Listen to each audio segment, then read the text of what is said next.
जनताले देखेका छन् बुझेका छन् आशा छ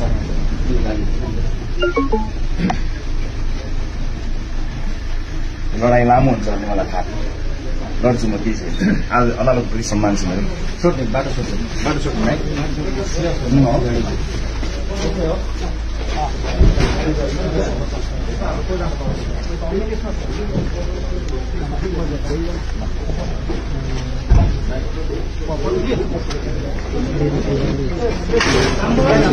ब्याकग्राउन्ड छ है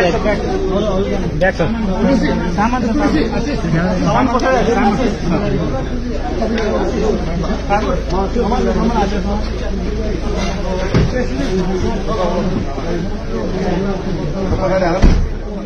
ठाकुर यहाँ बस्नु यो ठाकुर बस्नु